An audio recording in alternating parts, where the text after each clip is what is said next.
À la partie invitée, on est encore gâtés cette semaine et j'aimerais bien vous dévoiler son pedigree, mais malheureusement, l'équipe technique est payée à l'heure, fait que je vais devoir couper ça très court. Mais comme on a vu un Québécois se joindre, là, quatrième des gardiens avec le plus de victoires de la Ligue nationale, on parle des 4 grands gardiens québécois de la Ligue nationale. Tu as le chef de tout ça, le chef de la tribu des gardiens québécois avec le plus de victoires qui est avec nous. Bonjour, Martin. Salut les gars, ça va bien? Oui, très bien. Quelle légende. Hier, on voyait, avant-hier, Patrick Marleau, le plus grand nombre de matchs en national. Et toi, tu as ce record-là pour les gardiens de but. Tu es en direct de Saint-Louis, Martin. Premièrement, est-ce que tu peux nous dire qu'est-ce qui occupe ton temps présentement, ton rôle avec les Devils? Nous expliquer ça un petit peu. En ce moment, je suis conseiller du hockey operation avec les Devils. Fait que je suis vraiment impliqué avec le gérant général Tom Fitzgerald, puis le président Hugh Weber, en partie avec les propriétaires aussi. Fait que ça m'occupe un petit peu. J'ai eu la chance de pouvoir profiter un peu de ma vie, de ma retraite quand même. Il me laisse un peu de liberté. C'est sûr que cette année, avec le COVID, j'ai pas le droit de voyager avec l'équipe. Fait que nécessairement, souvent quand l'équipe est à la maison, je suis tout le temps au New Jersey. Fait que je voyage de Saint-Louis au New Jersey quasiment chaque semaine. Est-ce que c'est avec eux, justement, maintenant, je pense que tout le monde est devenu des professionnels des rencontres Zoom ou toutes sortes de technologies, mais est-ce que tu as quelque chose de quotidien avec eux pour suivre ou il y a des moments un peu plus clés, justement, quand tu te déplaces, tu as des objectifs, tu as une liste de choses que tu veux remplir? Ben ça dépend. Quand je suis capable d'être là plus que 3-4 jours, j'ai le droit de rencontrer les entraîneurs puis le coach de gardien de but. Puis le gérant général, je suis capable de le voir quand même assez souvent. Faut quand même se garder en distance un petit peu. Mais nécessairement, à chaque semaine, on a peut-être 3-4 meetings par Zoom que je suis capable de les prendre, soit que je sois à Saint-Louis ou en Floride, ou même des fois, je les prends quand je suis au New Jersey. Mais c'est comme un peu bizarre, mais c'est de la manière qu'il faut travailler cette saison. Écoute, dernièrement, lors de la période des échanges, Tom Fitzgerald, qui a été mon assistant coach lorsqu'on a gagné la Coupe Stanley en 2009, un homme que j'adore, a fait une des citations les plus belles dans le hockey, j'ai trouvé. Quand vous avez échangé Zajac puis Palmieri, il a dit « J'espère qu'on va se retrouver avec le 32e choix au repêchage parce que je veux que ces deux bons joueurs de hockey-là aient une chance de gagner à la Coupe Stanley. » J'ai trouvé ça tellement beau, puis je pense que ça fait partie de la culture des Devils. C'est une raison pourquoi vous y enlevez un petit peu le titre de DG intérim? Oui, je pense qu'il a fait vraiment une bonne job. Dès qu'il a embarqué l'année passée, je sais pas, c'était au mois de janvier ou quelque chose de même, il a travaillé très fort, puis ils ont décidé d'y donner le titre de gérant général permanent. Mais c'est des choses comme ça. Je pense que Tom, c'est un gars qui travaille très fort, qui est proche de ses joueurs, des décisions qu'il prend. C'est super le fun d'être capable de travailler proche de lui. Puis des commentaires comme qu'il a fait, ça venait vraiment sincèrement que nous autres, Travis Zajac, qu'il a joué au-dessus de 1000 rencontres pour une équipe avec les Devils. Fait que c'est pas facile d'échanger, mais on pouvait pas y envoyer l'opportunité d'avoir une chance de gagner la Coupe cette année. Puis je pense que les Islanders, nécessairement, lui, avait une clause de pas d'échange.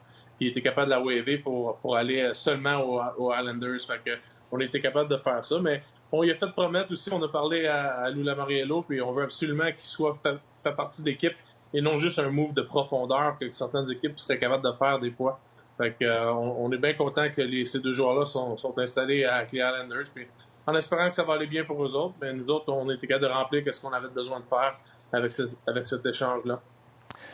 Les Devils, c'est une équipe là, remplie de jeunes talents, de bons espoirs. Ça commence par le capitaine Nico Hischier, mais avec les Jack Hughes, les Brad, Ty Smith à la défense, un défenseur que j'adore, qui déjà a un impact dans la Ligue nationale. Parle-moi un peu de la vision des Devils quand tu as un gros noyau de bons jeunes joueurs comme ça. Puis j'aimerais que tu me spécifies un peu Nico Hischier, capitaine à 22 ans. Qu'est-ce qui a démontré que c'est lui qui ressortait du lot pour être capable de mener ce groupe-là de jeunes joueurs? Là? Ben, je pense que Nico, il a prouvé depuis qu'il est arrivé dans la Ligue nationale qu'à chaque année, il a grandi avec l'organisation. Il a grandi dans sa carrière, puis il a maturé énormément. Quand tu le regardes, quand il est arrivé à 18 ans, puis tu le vois en ce moment, le leadership qu'il était capable de montrer. Mais c'est toujours difficile pour certains joueurs quand il y a beaucoup de vétérans dans une équipe pour nommer un jeune capitaine. Mais si tu regardes la manière que l'équipe est construite en ce moment, on a beaucoup de jeunes. Puis Nico, même à 22 ans, il n'est pas le plus jeune. On a beaucoup de monde de cet âge-là. Puis vu que lui, ça fait déjà 4 ans qu'il est dans la Ligue nationale, puis on l'a signé pendant un autre 7 ans, on trouvait que c'était un choix qui était facile à faire pour nous autres, pour lui, pour l'aider l'équipe dans les prochaines années. Écoute, on est satisfait du déroulement, qu'est-ce qui s'est passé cette saison avec nos jeunes joueurs. C'est sûr que les résultats ne sont pas là. On se donne un bon 3 ans avant de pouvoir être compétitif pour avoir une chance à gagner la Coupe cette année. Puis on a vu, et je pense qu'on a 5 ou 6 joueurs qui ont joué leur première game dans la Ligue nationale cette année. Il y a de pas grandes équipes dans la Ligue nationale qui ont eu tellement de jeunes joueurs que ça à participer à des matchs. Oui, mais je pense que c'est excitant pour les fans aussi parce que vous n'êtes pas entre deux. Tu sais, des fois, quand tu essaies de tout le temps de gagner, d'être à peu près, là, vous êtes en reconstruction, tu sais qu'il y a un timeline, tu vois tes jeunes évoluer. Je pense que c'est excitant pour les fans aussi. Écoute, il y a des équipes, on a vu cet été, dans la dernière année, les équipes, la mode est au département des gardiens de but, l'excellence des gardiens de but. Je me mets dans les culottes de Mackenzie Blackwood. Est-ce que tu te donnes la permission d'aller jaser à tes goalers des fois, leur donner des trucs? Est-ce que vous avez l'intention peut-être de former un département comme ça? C'est quoi ta vision de ça? Nous autres, on a déjà formé ce département-là depuis l'année passée. C'est qu'on l'a jamais fait officiellement. C'est Scott Clemenson qui est le directeur des gardiens de but. Puis on a engagé un nouveau gardien de but, de coach de gardien de but au niveau de la Ligue nationale, puis un gars dans la Ligue américaine. Puis moi, je fais partie un peu d'aider à manager ce groupe-là. Je pense que c'est important. Je suis vraiment en contact avec tout le monde. Mackenzie Blackwood, un peu moins, parce que je trouve que la relation du coach de gardien de but et son gardien de but est très importante, puis je veux pas m'empléter là-dedans, mais souvent, je vais parler au coach de gardien de but pour envoyer mes messages. Mais durant le off-season, c'est là que je prends le temps de pouvoir communiquer avec ces athlètes-là. Martin, est-ce que c'est dur pour toi? Parce que de 95, je pense, à 2010, tu jouais 70 matchs par année. Puis là, c'est le débat de 50, 55, de diminuer. C'est quoi ton point de vue là-dessus, d'être capable de cette gestion-là de fatigue? Puis à quel point, des fois, un gardien numéro 1, il a besoin d'être devant le filet le plus souvent possible?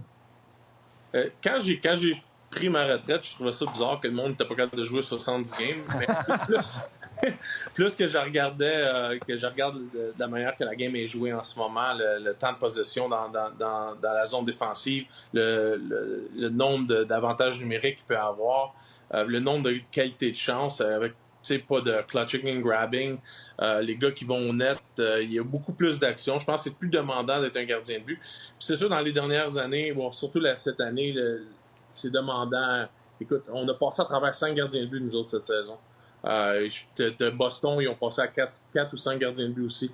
Fait que t'as besoin de la profondeur, puis il faut que tu manages un petit peu mieux que peut-être dans mon temps, le temps de minutes que les gardiens de but jouent. C'est pour ça qu'il faut qu'il y ait beaucoup de profondeur. Il faut que tu aies un bon deuxième, mais il faut quand même que tu aies un bon troisième parce qu'il y a une bonne chance que tu vas l'utiliser. Je pense que 70% des équipes dans je pense, 7 dernières années ont utilisé 3 gardiens et plus durant une saison. Fait que c'est important d'avoir ça. C'est fou, hein? Puis t'as ça demandé, est-ce que c'est parce que Martin était tellement en forme ou c'est que les goalers d'aujourd'hui sont plus en forme?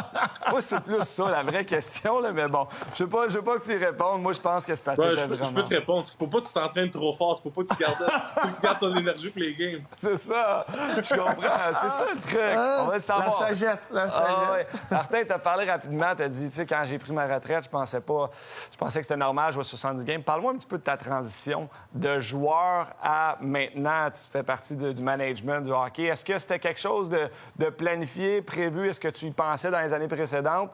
Ou c'est arrivé, tu as eu l'opportunité à Saint-Louis ta dernière saison, puis tu t'es dit, je vais l'essayer? Ben écoute, tu sais, j'ai joué tellement longtemps que mes dernières années, je sais qu'à un moment donné que la retraite allait arriver bientôt. Fait que j'ai posé énormément de questions à des joueurs que j'ai joué avec eux autres qui étaient dans leur retraite. Puis juste m'informer comment que ça allait, comment ils trouvaient ça difficile, ou c'était facile, ou qu'est-ce qu'ils faisaient. Puis beaucoup de joueurs m'ont dit, écoute, Martin, si t'es capable de rester dans le hockey, reste dans le hockey, parce qu'il n'y a pas grand-chose dans le vrai monde qui égale la vie d'un joueur de hockey ou de faire partie d'une équipe de hockey. Fait que quand j'ai eu la chance à Saint-Louis de pouvoir rester après mon 7-8 matchs que j'ai joué là-bas, 2 mois, quand Doug Armstrong m'a demandé de rester, fait que ça m'a donné une opportunité de passer à peu près 2-3 mois à voir c'était quoi la vie après hockey, mais en restant avec une équipe. Puis j'ai vraiment adoré ça. Depuis ce temps-là, j'ai toujours fait partie d'une équipe de hockey. Professionnellement, je suis revenu au New Jersey il y a 2-3 ans.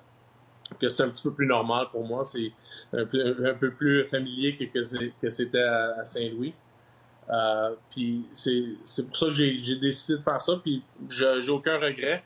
C'est sûr qu'avec la nouvelle job, je m'ai donné un petit peu plus de liberté à Saint-Louis. J'étais assistant GM. Puis tu travailles un petit peu plus fort. Tu voyages beaucoup dans les équipes, dans les ligues juniors, dans les collèges, aller en Europe. Mais maintenant, avec la job que je suis capable de rester avec la grosse équipe, travailler un petit peu moins. Mais c'est quand même le fun de faire partie d'eux autres. Est-ce que ça faisait partie du plan, justement, quand tu as signé avec les Blues de Saint-Louis? Est-ce que c'était déjà un peu dans les négociations ou dans le plan, quand tu te déplaçais, tu t'en allais à Saint-Louis, justement, de changer d'organisation? C'est parce qu'il y avait déjà un pont vers la transition de l'après? Pas nécessairement. Il n'y avait pas de promesse là-dessus. C'est juste que j'ai eu beaucoup de conversations avec Doug Armstrong pendant que je jouais. Puis je pense qu'il aimait de la manière que je pensais. Puis je pense qu'il était beaucoup intrigué aussi de le fait que j'avais passé au-dessus de 20 ans avec Lou Lamoriello. Fait que je m'ai fait... à chaque fois, il arrivait quelque chose, il dit « Qu'est-ce que Lou ferait là-dessus? » Fait que je pense qu'ils m'ont utilisé là-dessus plus que d'autres choses. Hey, ben, moi, je veux savoir, Martin, parce que j'ai vécu avec Gard Snow, un gardien contre qui tu as joué pendant un bout. Là, moi, je me rappelle où j'étais quand j'ai reçu l'appel, parce que Gard Snow était le deuxième gardien à Rick DiPietro, un coéquipier. Puis c'était la vie. Là. Il organisait tout le temps les journées de football. C'était un passionné. C'était un bon coéquipier. Puis d'une seconde à l'autre, il devient directeur-gérant de l'équipe. Je me rappelle, j'étais sur le pont Victoria quand j'ai reçu l'appel. Je disais, voyons, il est rendu directeur-gérant. Mais au début, la première saison, ça a été difficile parce qu'il voulait redresser l'équipe. Mais c'était tous ses amis, ses anciens coéquipiers qui étaient dans l'équipe. Puis après une victoire, quand on gagnait sur la route, c'était son moment de boys. Fait qu'il partait en avant de l'avion, il venait s'asseoir à la table à cartes, à sa place. Puis là, il prenait un petit verre avec les boys. Puis là, il disait, OK, là je suis comme un ancien coéquipier. Tu sais, puis il a fallu que tranquillement, il travaille cette ligne-là. Puis des fois, il l'a fait à la dure. Il a sorti un de ses grands chums, Sean Bates. Ouais. Puis ça a été difficile, cette transition-là, pour lui, c'est certain. Toi, ça a été comment de passer de joueur pendant si longtemps? Puis là, arriver à l'aréna en veston-cravate, mais tu gardes ton veston-cravate, puis là, tu t'en vas au deuxième étage. Écoute, c'est une transition, c'est sûr et certain, parce que je venais juste de passer 2 mois avec l'équipe, puis j'apprenais à connaître un peu les joueurs, puis leur famille, puis tout. Fait que nécessairement, au début, tu voyais qu'il y avait un peu de froid, mais écoute, je n'étais pas en une position de prendre de décision. J'étais juste là pour aider.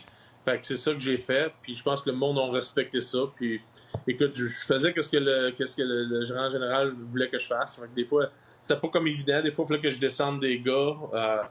Une fois qu'en entraînement, c'était durant le World Cup, on avait invité plein de joueurs comme sur des PTO, là, des Professional Tryouts.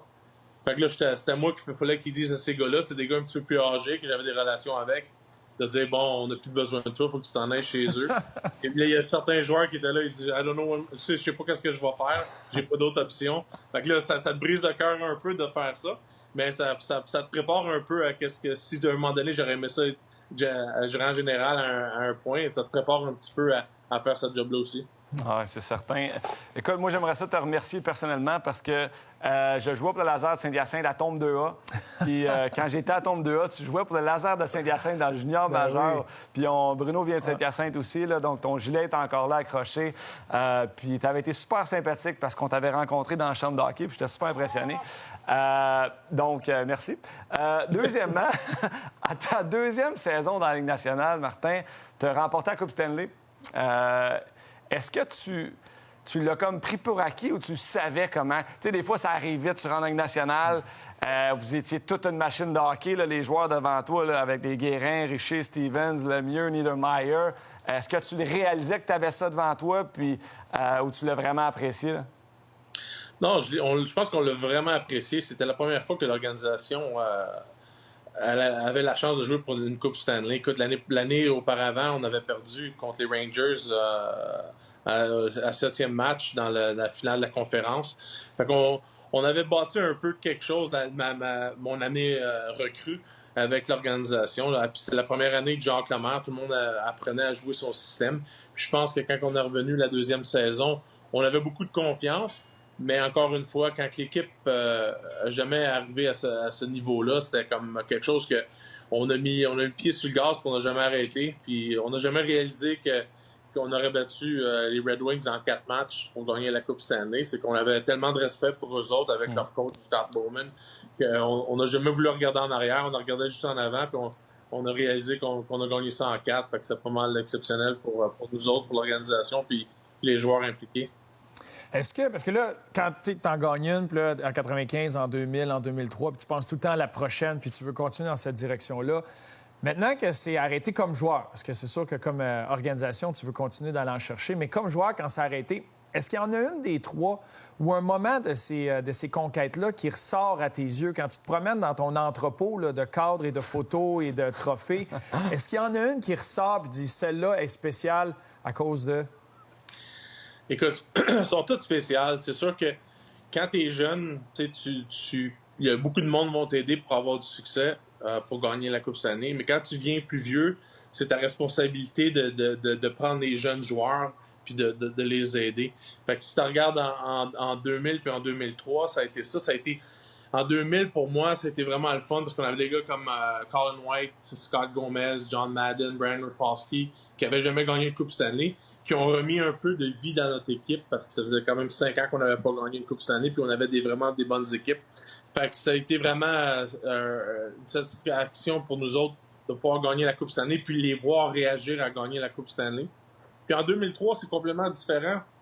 C'est qu'on a des joueurs comme Turner Stevenson, comme Jim McKenzie, qui ont des gars comme Pascal Réaume, qui ont joué énormément partout à travers la Ligue, qui n'ont jamais eu la chance de gagner, capable de donner une opportunité à ces gars-là de célébrer ça. Avec Pat Burns aussi, que c'était sa première Coupe Stanley.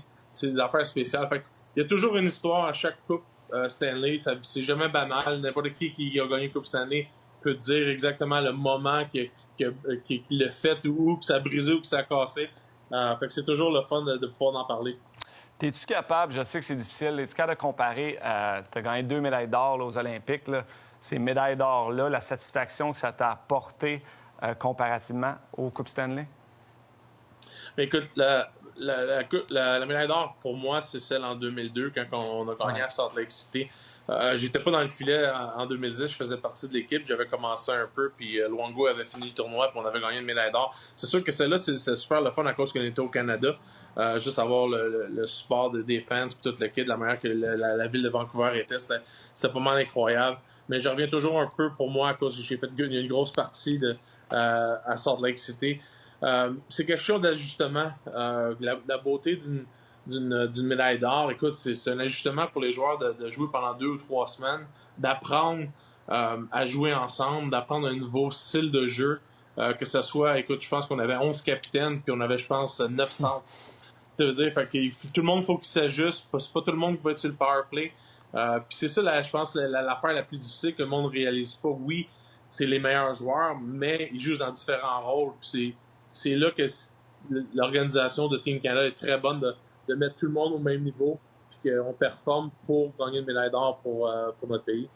Parce que quand tu regardes cette formation-là, là, Joe Sakic, directeur-gérant, Mario Lemieux, propriétaire-président, Steve Yzerman, directeur-gérant, puis t'en as d'autres, Rob Blake qui est là, Brandon Shanahan. Quand tu amènes toutes ces têtes-là de hockey, puis on le voit, là, sont encore impliqués dans des grands rôles, tu amènes toutes là, ces têtes de hockey, puis tu viens de le dire, Équipe Canada a fait un beau travail de mettre tout le monde sur le même niveau. Mais c'est qui les personnalités qui ressortaient? Tu sais, que naturellement ont compris le lead d'un groupe de leaders comme ça? Je pense que ça commence avec l'entraîneur, que nous autres, en 2002, ça a été Pat Quinn. Puis je pense qu'il était vraiment bon de la manière qu'il a managé tout ce qui s'est passé. Mais je pense que c'est un gars comme Steve Yzerman, Joe Sakic, Mario Lemieux, qui était vraiment tranquille. Il disait pas grand-chose. Mais quand c'était le temps, il parlait, il encourageait certains joueurs pour avoir du succès. Mais écoute, tout le monde était là dans le même bateau, puis c'était vraiment quelque chose de spécial à voir. Écoute, on a passé à travers les préliminaires en perdant la première rencontre, en ayant une nulle contre les Czech Republic, puis après ça, on a gagné tout ce qui était devant nous autres. Fait qu'on a passé à travers des moments que ça aurait pu, comme je disais, que ça passe ou ça casse. Mais le leadership nous a fait que ça a passé. Écoute, je sais pas si tu vas t'en rappeler, là. C'est-tu ton petit chien qui gère? Ouais, excuse-moi, là, ma femme avait ouvert la porte. Pas trop, pas trop. J'ai un chien aussi, je sais c'est quoi. Écoute, je sais pas si tu vas t'en rappeler. En 2018, tu faisais partie de l'organisation d'équipe Équipe Canada pour les Jeux olympiques de Pyeongchang.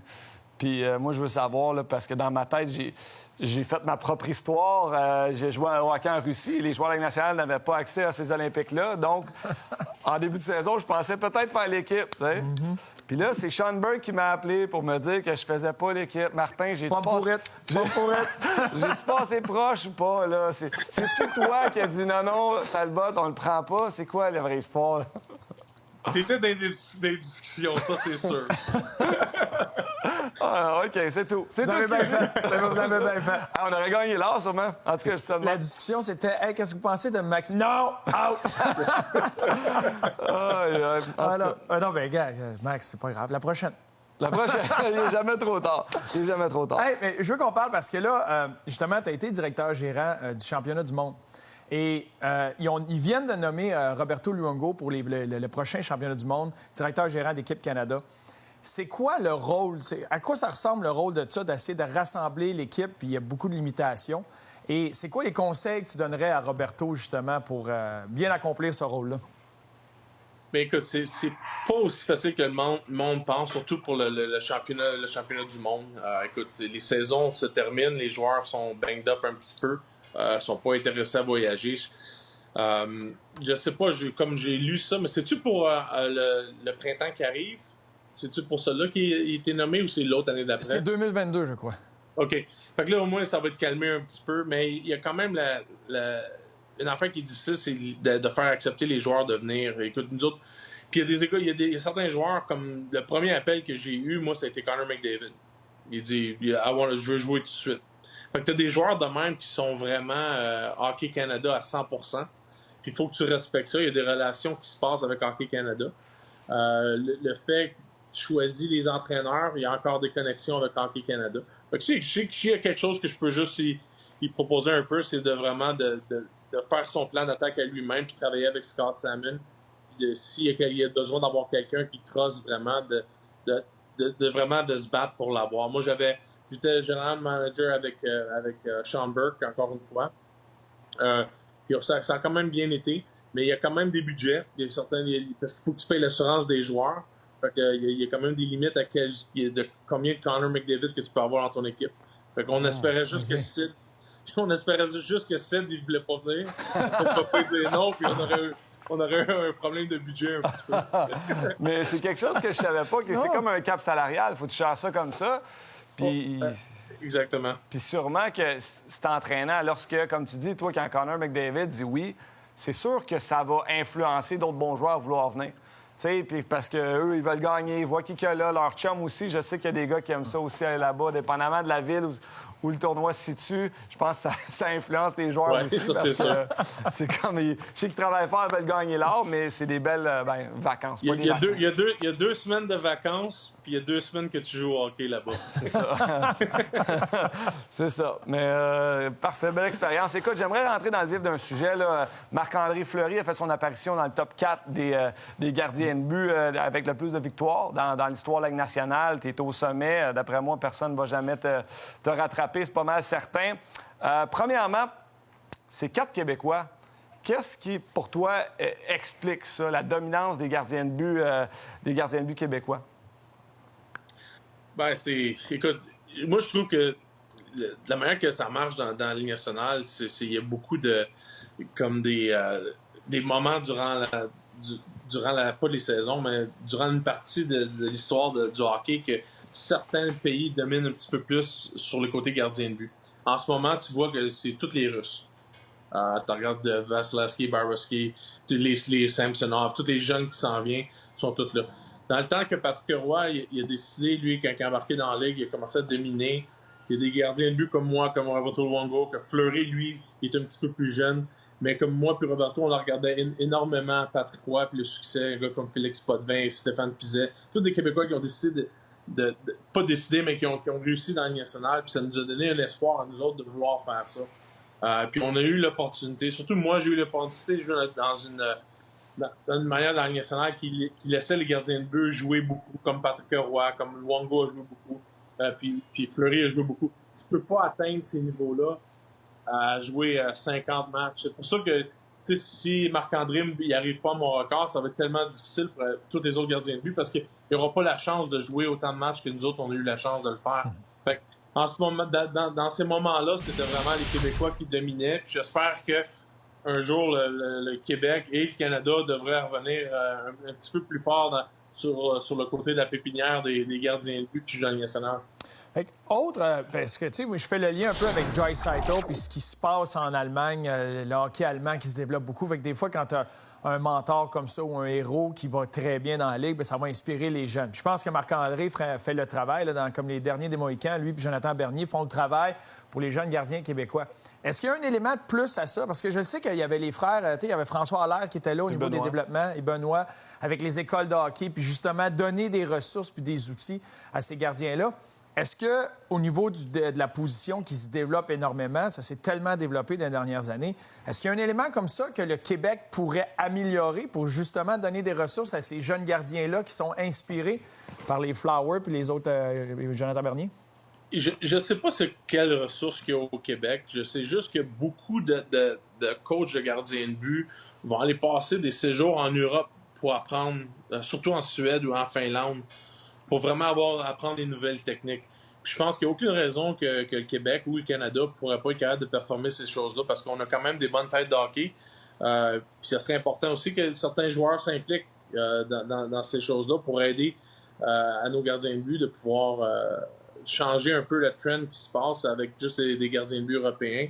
Tu sais, tu regardes au Canada, tu regardes pour les Olympiques. Dans le temps, on était peut-être 8 ou 9 gardiens de but qu'on avait une chance de faire l'équipe olympique. En ce moment, tu as de la misère à les trouver quasiment. Tu sais, fait que c'est quelque chose il faut que ça change pour avoir du succès au Canada. On regarde ce qui se passe présentement avec parfois des mises en échec. Je vais revenir un peu sur le Brother Rule qui s'est produit en 2004-2005.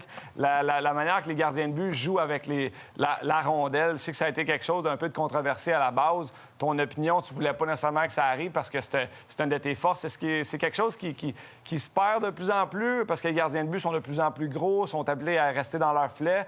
Toi, comment tu l'as enseigné peut-être à tes garçons? Ouais. Ben, c'est sûr que moi, je trouve que c'est encore une chose très, très importante de pouvoir aider tes défenseurs. Puis ici, il y a beaucoup de choses qui arrivent à cause que, tu sais, comme moi, je me rappelle quand ils ont décidé de mettre ça. Ça me dérangeait pas trop personnellement parce que quand ils ont décidé de mettre le trapezoid, ils ont enlevé la ligne rouge. Fait que là, je me suis dit, on va faire des passes à l'autre ligne bleue. Fait que c'est pas super, c'est comme un bon trade-off. Puis j'étais assez agile pour être capable d'arrêter des dump-ins avant la ligne rouge. Fait que je touchais vraiment pas à la place que j'avais pas le droit. Mais quand t'avais des bonnes équipes qui mettaient la rondelle dans cette zone-là, je voyais que mes défenseurs se faisaient affecter énormément plus, se faisaient frapper plus fort. Il y avait beaucoup plus d'accidents qui arrivaient. Là, c'est sûr qu'avec le nouveau icing rule, ça arrive un petit peu moins. Mais je pense qu'il y a encore, je regarde, comme moi j'ai mon gardien de but, puis c'est pas un gars qui aime jouer le puck trop, il sort pas trop. Puis je vois qu'il y a beaucoup de choses qu'il pourrait faire qui seraient vraiment simples, qui aideraient vraiment défensivement.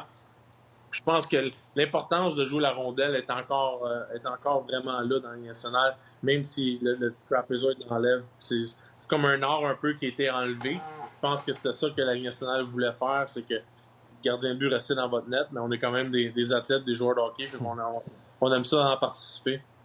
Hey man, parce que comme défenseur, c'est le jour et la nuit. Quand tu as un gardien là, qui est capable de jouer la rondelle et qui est confiant pour faire une passe, pas juste la lancer dans le vide, là, faire une sortie de zone, c'est le fun de juste faire son pivot, d'aller se cacher dans le coin et attendre voir s'il m'adonne ou s'il fait sa sortie de zone. J'aurais pris Martin comme défenseur avant toi. Pour sortir la rondelle. En tout cas, c'est ça. Non, c'est parce qu'il est gaucher. Moi, je suis droitier. On aurait pu être partner.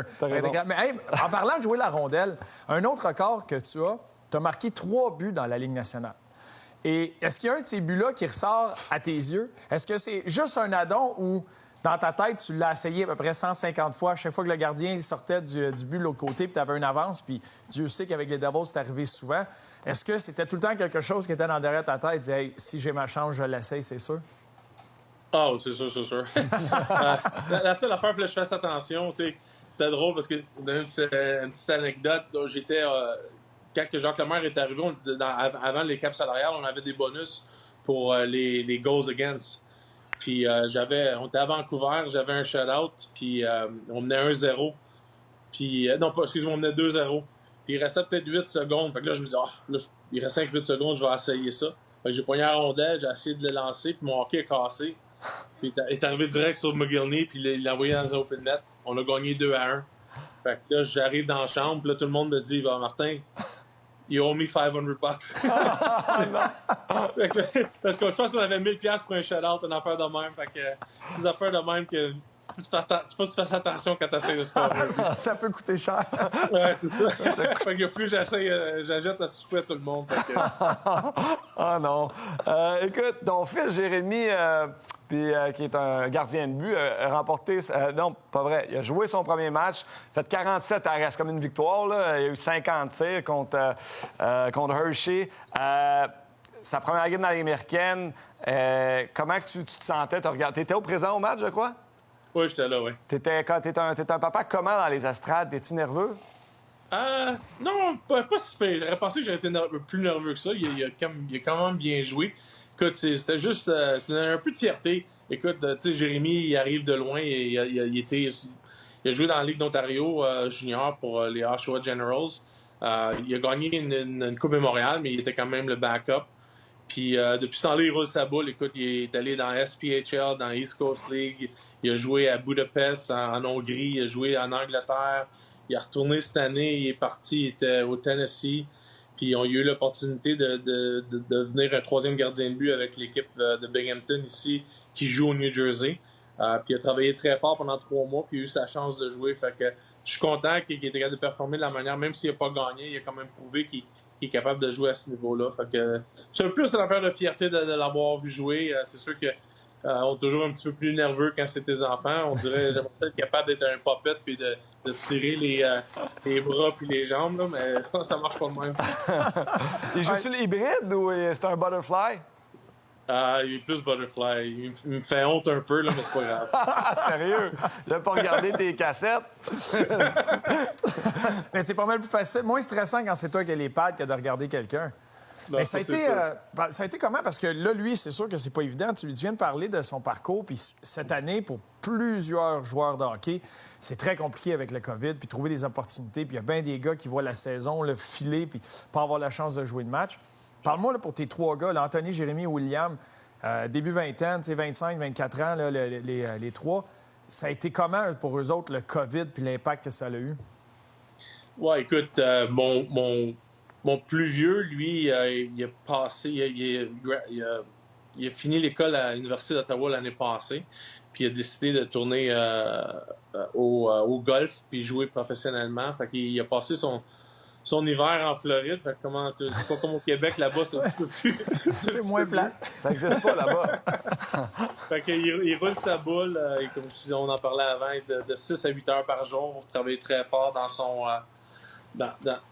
sur sa game de golf, puis de voir quel genre de grind que c'est de devenir professionnel au golf. Il trouve ça difficile, mais il travaille très fort. C'est le fun de le voir. T'sais. J'ai eu la chance d'aller le cader pendant 5 jours, puis on va dire quelque chose, c'est pas quelque chose qui est facile, ce job-là. Jérémy, c'est sûr que lui, avec ce qui s'est passé avec le hockey, il a perdu toutes les opportunités d'aller en Europe. Fait qu'il est obligé d'aller dans la SPHL. Puis comme je te dis, on a eu la chance de l'amener comme troisième gardien de but à Binghamton. Fait que lui, ça se déroule bien. William, lui, il joue plus au hockey, il fait plus rien, mais il vient de graduater de Providence College. Fait qu'il était avec sa première job. Puis ils ont été obligés de le laisser aller à cause de COVID, à cause des restrictions de tout le kit. Puis là, il vient de se trouver un nouvel job, puis il travaille de la maison. Fait qu'il est pogné dans un appartement à Boston. Fait que c'est pas facile pour tout le monde, mais on peut pas dire qu'on l'a eu très, très difficile dans la famille de Bronner. Écoute, Martin, merci d'avoir pris ton temps aujourd'hui pour nous jaser. C'était très, très inspirant, très plaisant de te jaser. On souhaite bonne chance aux Devils, bonne chance à toi pour le reste de la saison. Puis c'est super apprécié. Ça me fait plaisir. Bonne chance à vous autres, les boys. Puis, merci beaucoup, Martin.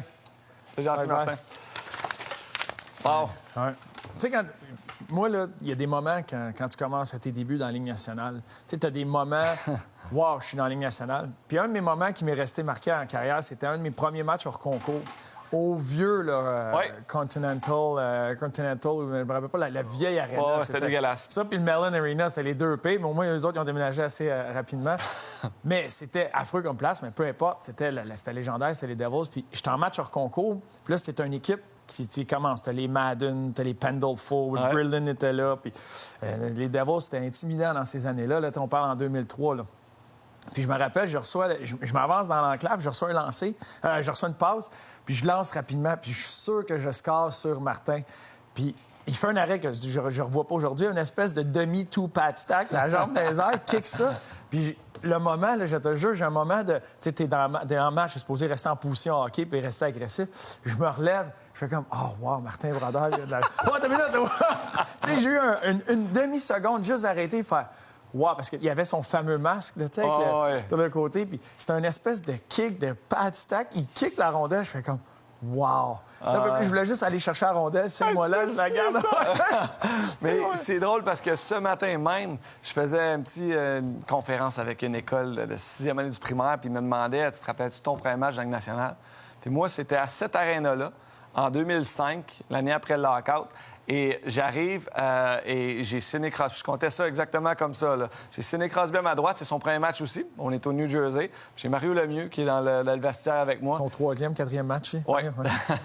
Puis on arrive là. Puis en première période, j'ai eu un 2 contre 1 contre Martin Brodeur avec Matt Murley. Tu l'as dompé. Tu ne lances pas sur lui. Eh non. Tu sais, je l'ai déjoué du lancer, mais il l'a arrêté pareil. Par chance. Par chance. Il a fermé ses yeux, c'est sûr. Puis tu sais...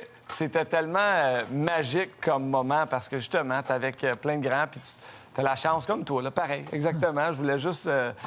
on a la même histoire. Là. Ton premier lancer contre Martin Brodeur, c'était assez intimidant. Mais il y en a quelques-uns comme ça dans la Ligue.